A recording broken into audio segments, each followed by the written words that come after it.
Okay, are we recording? Yeah, okay.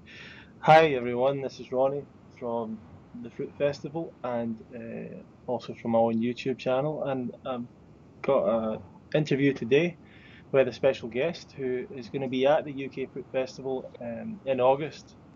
Um, would you like to introduce yourself a little bit, Lissa? Yes, I am Lissa Raimondi, and I run my Facebook page, Lissa's Raw Food Romance, Instagram at Raw Food Romance. I have my Snapchat, Lissa Raw Vegan, and YouTube. I'm on YouTube. I've got almost 27,000 subscribers now, I think. Oh wow, And fantastic. yeah, and I've been raw now for almost 3 years. It'll be 3 years exactly mid-September Yeah, coming up. So I'd basically say it's been about 3 years. And yeah, I went straight into raw vegan. I went raw overnight and never looked back. It's been the best 3 years, like health-wise, that I could have ever asked for. okay. What was the first time you heard about the concept of a raw vegan diet? I first heard about raw. In a way, it was kind of raw, kind of not. It was the mucusless diet Oh by wow, yeah, Professor Arnold Ehret. Yeah, yeah. I discovered his book probably in about 2003, 2004-ish area, and I was really, really intrigued. But I was working in the health industry, and we were indoctrinated with all of the low carb diets and this diet and that diet and all this. And to me, it seemed so extreme because we were pushed. You got to have your protein, you got to have your fish oils, and you got to take supplements, and your food isn't good enough, and blah blah blah. So I had all of that in my mind. So when I'm like, oh well, just eating fruit, that's kind of extreme. But I always thought it was such a beautiful, simple way of eating, and I felt that it would be more spiritual to eat that way and be more in tune with the earth. But I never actually did it fully until probably around maybe a year or two later. I found David Wolfe had written a book, The Sun Food Diet Success thing or something, Yeah. and he was raw back in the day. So I was really intrigued by that, and then I started to do raw, but I was always doing high fat, low carb, because I was still in that calorie restricted mindset to lose weight. And I would go, I think the longest I went raw back in the day was about 2 months. And I just, like, I would lose weight, but I was eating so little calories because I was calorie restricting. So I was starving myself, and then I was eating super high fat. So, it was causing insulin resistance. So every time I would eat fat, and I remember reading through some of my old journals from when I used to be raw, and I would say, I don't know what's going on with me. I ate a handful of berries, and now I'm having a sugar crash. And I immediately thought it was the berries, but it was all of the nuts and seeds and the avocado I had in my smoothie in the morning. Right. Looking back on it now, I realized that I was eating way too much fat, and it was causing me to have sugar crashes later on in the day if I just had a handful of berries. Hmm. So, here I am like, how are these people eating all this fruit? So I eventually tried to do raw off and on, and other diets. I did keto and paleo and the Weston A. Price stuff, and I did like free range or like eggs that were fertilized, and like fermented butter, and I did all of that kind of stuff. And I know, I don't, like, now when I think about it, it's like I can't believe I did it, but at the time I didn't really understand. I had a few vegan friends, but they were all mean vegans for the most part, who were really like against anything I was doing. So I found that I didn't have that connection. And then one day I was just sick and tired of being overweight, and I remembered all the times I felt so good doing raw because I wasn't eating anything processed. Right. So junk, and I wasn't eating any animal products because when you were raw, you were naturally a vegan. Sure. But there were some times that I did raw where I included raw cheese and raw milk and stuff like that. So it wasn't really actually raw vegan. But eventually I just decided, I'm like, I'm going to try raw again. I watched Cowspiracy, Earthlings, and Forks Over Knives all in one day. And then I was like, okay, I'm vegan. And I just went overnight. Like, I didn't even, there was no Overnight? question. Overnight? Yeah, Yeah, overnight, yeah. yeah. From watching those films? Yep, from watching those films. And then obviously because I had a connection with raw in the past, Sure. I felt that since I was vegan, I might as well go raw vegan, because why not, right? Giving everything else up, I might as well just go full on and You, never look back. am I right in thinking that you still now that you help people with coaching and things like that when it comes to transitioning to a raw vegan diet? Yeah. Yep, I offer coaching and I help a lot of people determine what they need and how they need to transition, because it's going to be different for everybody. Not everybody can go overnight like I did. Yep. So some people need to take that time to say goodbye to certain foods, or, they'll fail, and then the next time we talk, they'll go through their struggles, or, what triggers their need to go back to those other foods. So sometimes we can find some emotional connections there that cause people to go back to the animal products or go back to cooked food or whatever.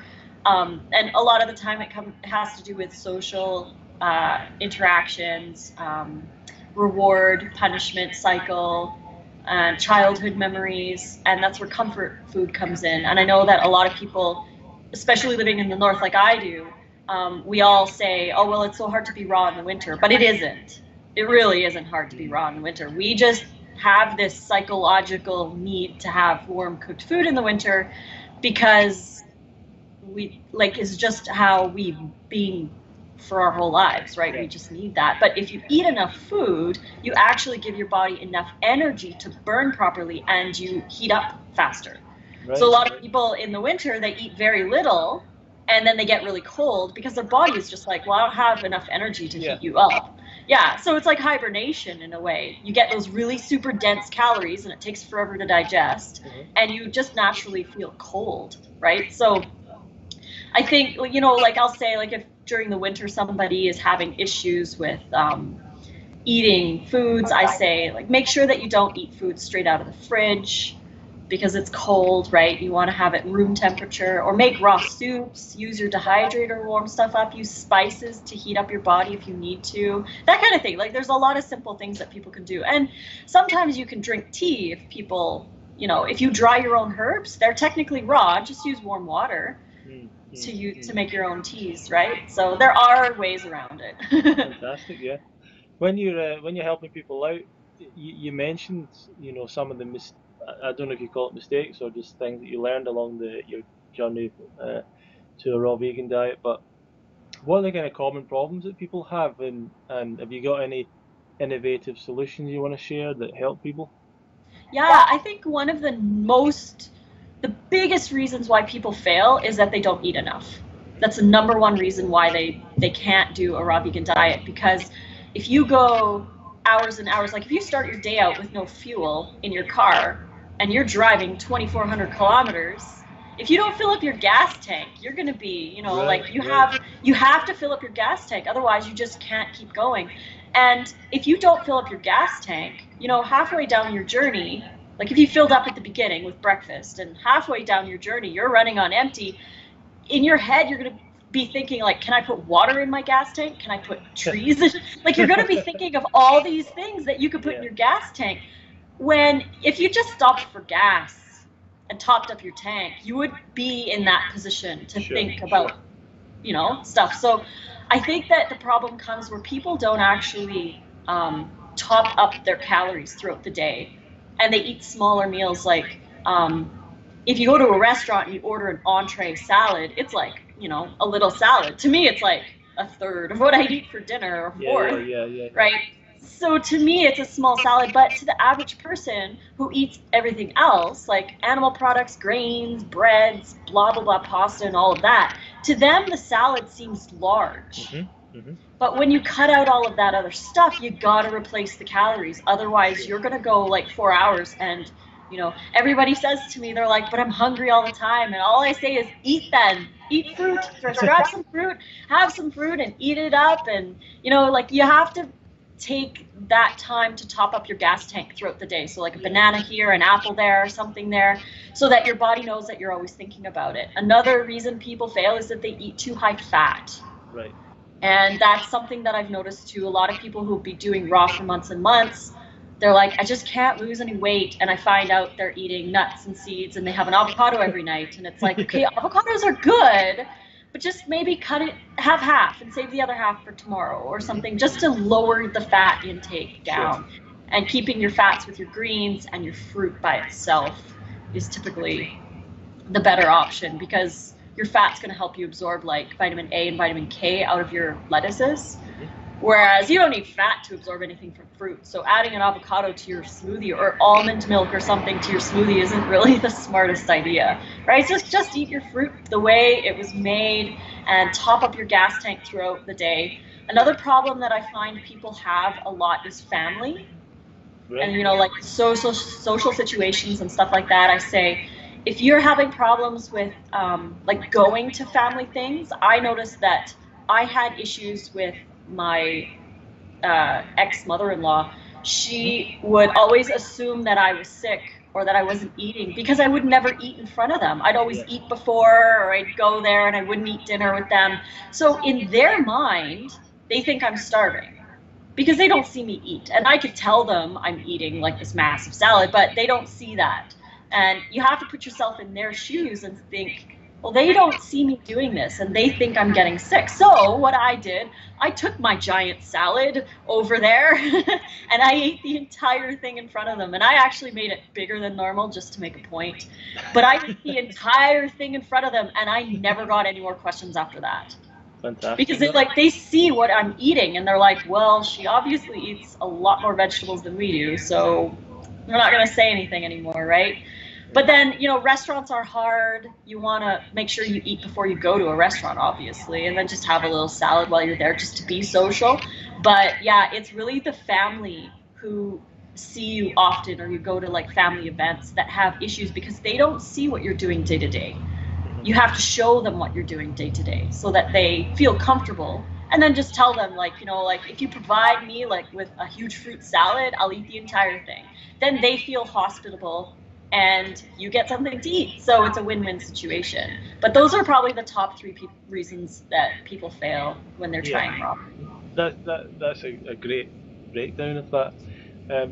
Do you find that with people that you're helping out, do you find a lot of fruit, people being a bit scared of eating a lot of fruit? Do you find people worry about blood sugar issues and things like that?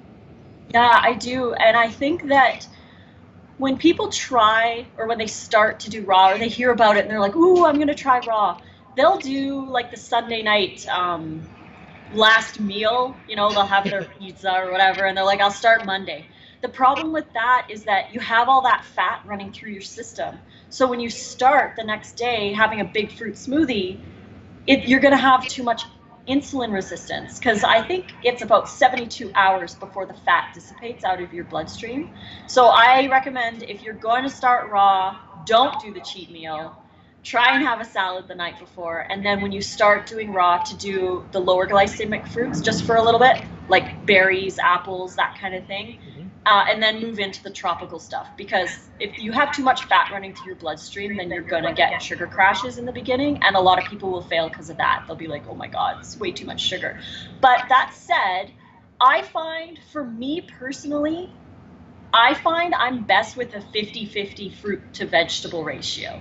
So I'll do fruit in the morning, always, and then fruit for snacks, and then lunch is like a fruiting vegetables. So like tomato, cucumber, zucchini, that kind of thing as a salad, and then dinner is typically my heavier greens like kale or whatever. Some people do better doing mostly fruit, so like breakfast and lunch for fruit with snacks as fruit, and then dinner is like a light salad. I think that it depends on everyone's going to be different. Some people do better on heavy fruit, some people do better on heavy veggies. So I think it doesn't necessarily matter your ratio from fruit to greens. It just depends if you're eating fruit to greens. Like, you should just be eating them in general. And if you want to have a salad, go for it. If you want to have fruit, go for it. Some days all I want to do is eat fruit. Other days I've gone 3 or 4 days just eating fruit, and then I crave salads. So, you know, it's a balance, and you discover it as you go. When you move through the lifestyle, you find some days you want salads and some days all you want to do is eat watermelon. So You're in Canada now, is that right? Yeah, I'm in Alberta, and it's actually just gotten nice out now, so things are just turning green now, and it snowed about 2 weeks ago.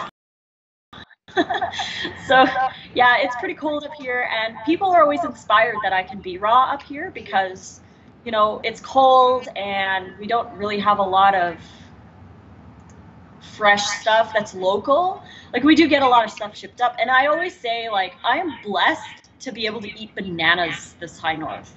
Sure, So like sure. I don't like to complain about that because I could really only have potatoes. If I was living in the wild up here, there is no way that I could be raw because I'd be living on potatoes and yams and, you know, stuff that could be stored for long periods of Sure, sure. time. So yeah, but because I'm blessed to be able to have fruits and abundance and everything, I don't really necessarily complain that I don't have the variety that some people do, like living in the tropics. And it is a little more expensive to buy certain things, like an organic pineapple is $5. So it can get really expensive, you know, if you're trying to do more tropical things. Sure. But then I wait for the pineapples to go on sale when they're $2, and that's when I buy them. So yeah, it just takes planning, and you know, I live on bananas and lettuce mostly because that's the cheapest, and I make do with what I got.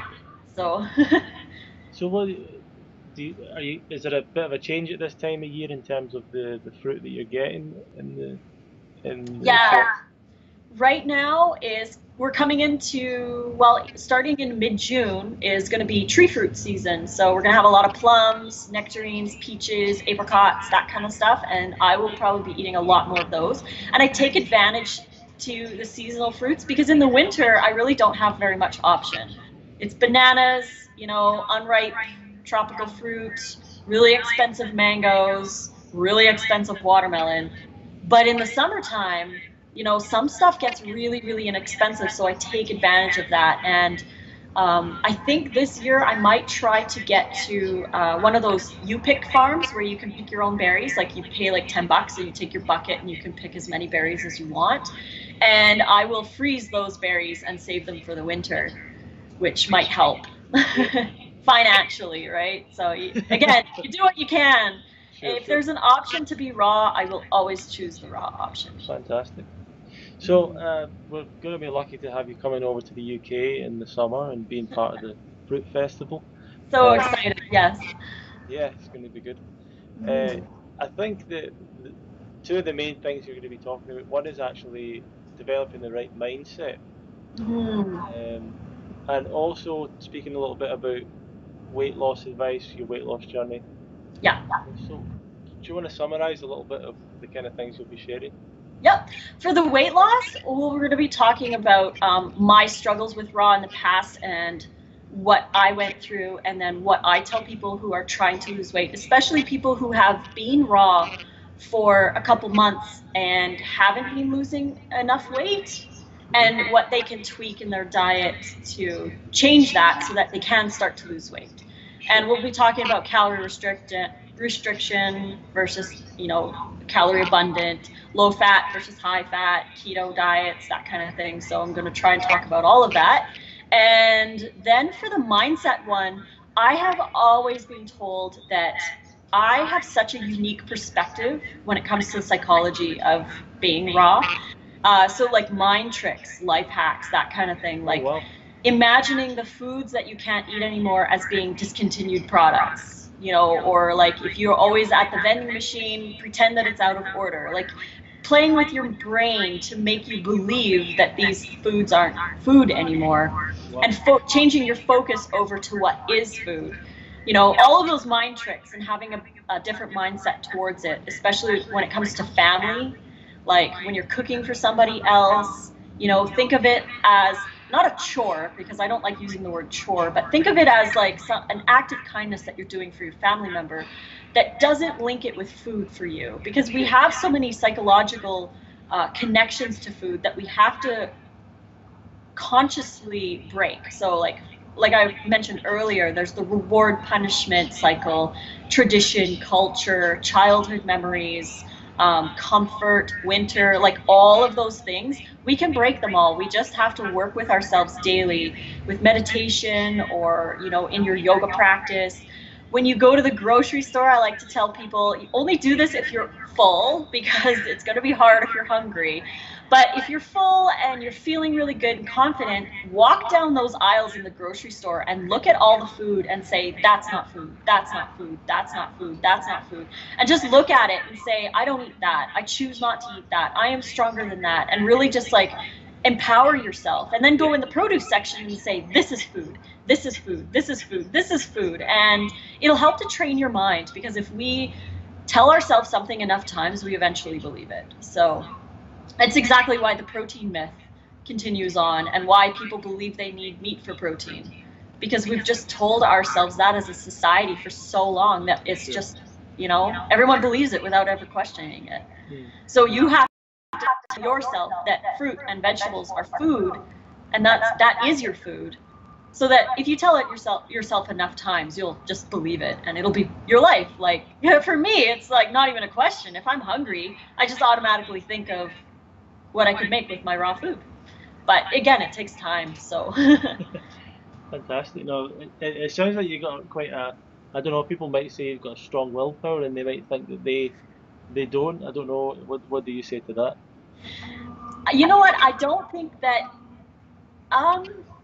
I wouldn't say I have strong willpower, because I don't actually. Whenever I would try to do like a diet or something in the past, I wouldn't go very long, and I would just be like, oh, I need Doritos or Chinese food, and then I would make excuses to eat it, and then I would regret it after, and then I'd feel guilty and I'd hate myself. And I went through all of that. I don't have good willpower. I think that what trumps willpower is keeping yourself full. Because if you're full, you're not going to crave anything. And that's like the biggest tip, is to just fill yourself up with fruit, and then you won't actually, like, because when you're hungry, you don't want to eat anything. Or I mean, when you're full, you don't want to eat anything, right?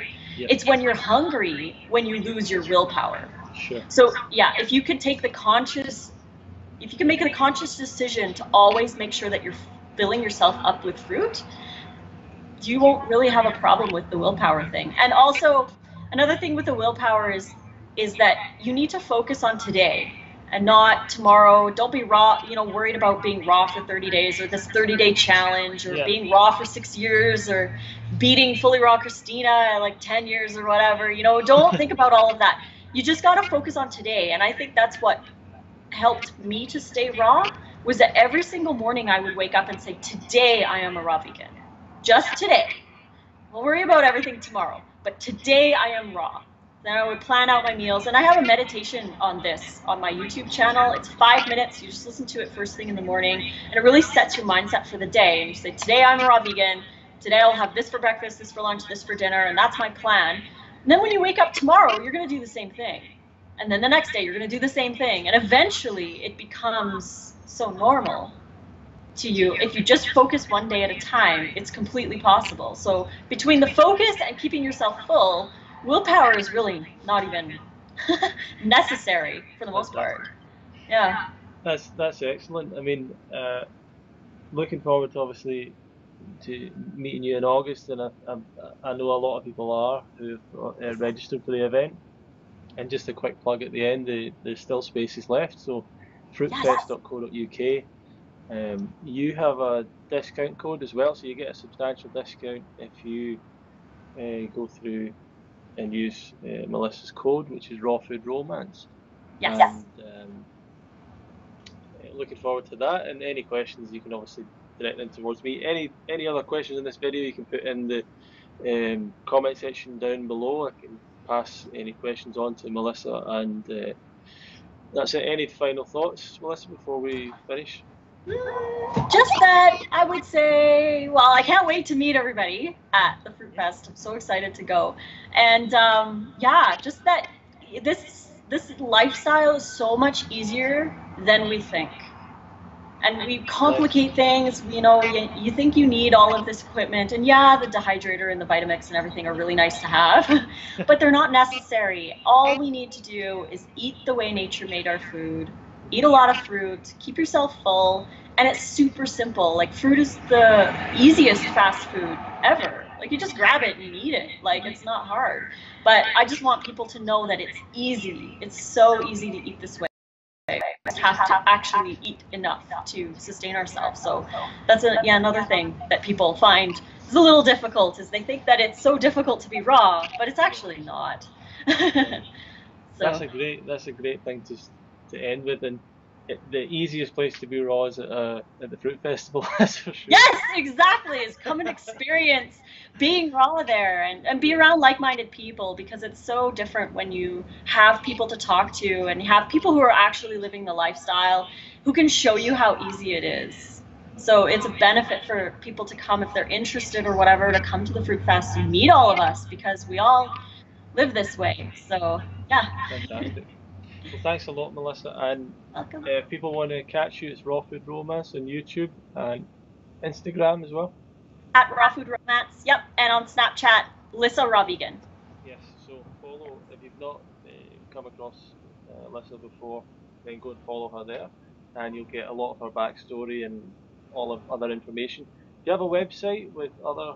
Do you have I do have a website. It's rawfoodromance.com, but it really doesn't have a lot of information. I share most of my stuff on Instagram, so that's probably the best place to find me, and on Facebook as well. So yeah. Fantastic, fantastic.